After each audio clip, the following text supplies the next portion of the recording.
अस्सलाम वालेकुम नाज़रीन, दुनिया इस्लाम से मिली वॉइस के खुसूसी बुलेटिन आलमी शब रोज़ में आपका इस्तकबाल है। मैं अब्दुल वहाब। नाज़रीन, खबरें तफसील से देखने से पहले आइए डालते हैं एक नज़र इन खबरों की अहम सुर्खियों पर।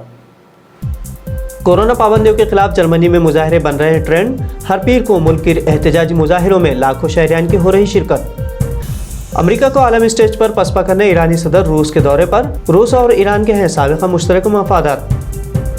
इस्लामोफोबिया से मुतासिर फ्रांसीसी सदारती उम्मीदवार पर चला अदालती कोड़ा। नफरत अंगेज तकरीर पर कोर्ट ने किया जुर्माना आयद। आलमी साइबर डिफेंस की निस्फ सरमायाकारी इसराइल में। वज़ीर आज़म नफ्ताली बेनेट का वर्ल्ड इकोनॉमिक फोरम में बयान। पेगासस पर खामोशी। और यूरोपीय ममालिक में यूक्रेन के सबब तकसीम उरूज पर। बरतानिया का रूस के खिलाफ यूक्रेन को टैंक शिकन हथियार फराहम करने का ऐलान।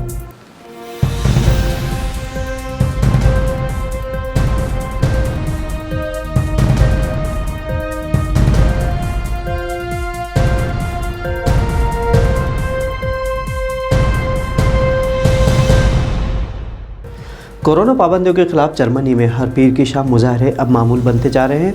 इस मुल्क के मुतअद्दिद शहरों में अब तक सैकड़ों एहतजाज में लाखों अफराद ने शिरकत की है। जर्मन पुलिस के अंदाज़ों के मुताबिक इस हफ्ते पीर को मजमूई तौर पर तकरीबन 70,000 अफराद इन मुजाहरों में शरीक हुए।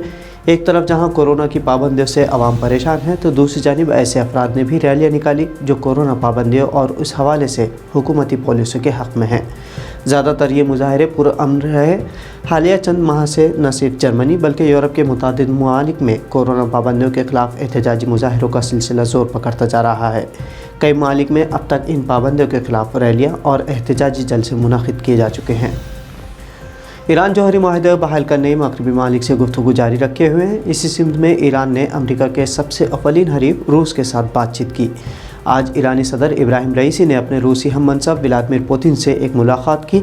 इक़्तिदार में आने के बाद इब्राहिम रईसी के इस दौरे को अहम तरीन करार दिया जा रहा है, क्योंकि ये मुलाकात साल 2017 के बाद किसी भी ईरानी सदर का पहला दौरा रूस है।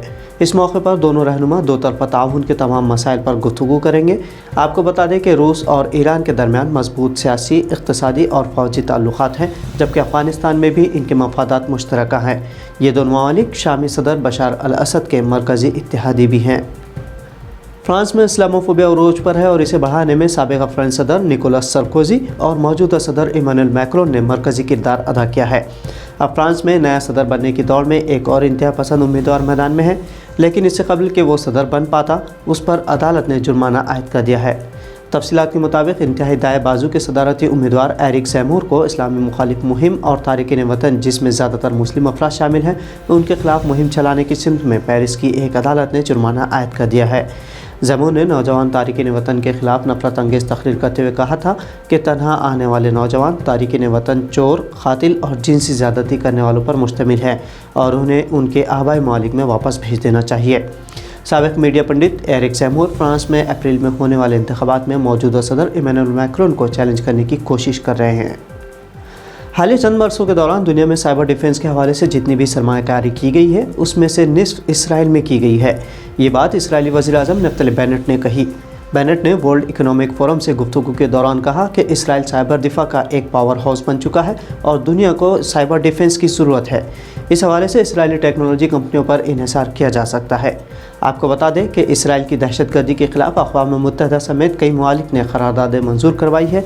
इसके बावजूद वो अपनी रविश से बाज नहीं आया। हाल ही में इसराइली स्पाईवेयर पेगासस के ज़रिए दुनिया के कई जमहूरी निज़ाम को तबाह व बर्बाद करने का इल्ज़ाम भी इसराइल पर ही है, लेकिन इंतहाई बेशर्मी के साथ इसराइल इसे अपनी ताकत बताता है। नाज़रीन, 2 दिन कबल यूएई के मसरूफ़ तरीन अबू ज़हबी हवाई अड्डे पर मिसाइल हमला हुआ था, जिसमें 2 भारतीय और 1 पाकिस्तानी समेत 3 अफराद हलाक हुए थे। इस हमले के बाद इसराइल ने मुत्तहिदा अरब इमारात को सिक्योरिटी और इंटेलिजेंस के शोबे में मुआविनत की पेशकश की है। चूँकि इसराइल और यूएई में मामूल माहिदे हैं, इसलिए इसराइल वज़ीर आज़म नफ्ताली बेनेट ने इस ज़िम्न में मंगल के रोज़ अबू ज़हबी के वली अहद शेख मोहम्मद बिन ज़ायद अल नहयान को एक ख़त लिखा, जिसमें उन्होंने यूएई के दिफा के लिए अपनी शराकत दारी का यकीन दिलाया। बेनेट के मुताबिक वो यूएई को सिक्योरिटी और इंटेलिजेंस की मुआविनत पेश करने तैयार हैं, ताकि मुत्तहिदा अरब इमारात के शहरियों को इस तरह के हमलों से बचाने में मदद मिल सके। इसराइली वज़ीर आज़म ने अपने ख़त में कहा कि उन्होंने सिक्योरिटी इस्टेब्लिशमेंट को हुक्म दिया है कि वो मुत्तहिदा अरब इमारात में अपने हम मनसबों को अगर चाहें तो उन्हें जो भी मदद दरकार है वो फराहम किया जाए। नफ्ताली बेनेट का ख़त उनके ट्विटर अकाउंट पर भी जारी किया गया है। मुस्तक़बिल में भले ही इसराइल यूएई को मुआवनत करे या ना करे, लेकिन इससे खित्ते अरब में अदम इस्तेहकाम को फ़रोग़ मिलना तय है। यूक्रेन पर रूसी हमले के खदशात के पेश नज़र यूरोपीय मालिक आपस में तकसीम हैं। अमेरिका और जर्मनी की रूस को धमकी के बाद अब बरतानिया ने यूक्रेन को हल्के टैंक शिकन हथियार फराहम करने का ऐलान किया है। बरतानवी वज़ीर दिफा बेन वेल्स ने पार्लियामान में ऐलान करते हुए कहा कि इसका मकसद यूक्रेन दिफाई सलाहियतों को बेहतर बनाना है। साथ ही वेल्स ने जोर देते हुए कहा कि ये टैंक शिकन हथियार स्ट्रैटेजिक हथियार नहीं है और रूस को इनसे ख़तरा महसूस नहीं करना चाहिए। बरतानवी वज़ीर दिफा के मुताबिक बरतानिया की फ़ौज यूक्रेनी फ़ौज को मुख्तसर वक्त के लिए हथियारों के इस्तेमाल की तरबियत भी फराहम करेगी, लेकिन अब तक रूस ने इस हवाले से कोई रद्द-ए-अमल ज़ाहिर नहीं किया। तो नाज़रीन, मिल्ली वॉइस के आलमी शब रोज़ बुलेटिन में ये थी अहम बैनुल-अक़वामी ख़बरें। मज़ीद ख़बरों के लिए आप हमारे फेसबुक पेज पर आइए, जहां आप दीगर ख़बरें भी देख सकते हैं। अब अब्दुल वहाब को इजाज़त दीजिए। अल्लाह हाफ़िज़।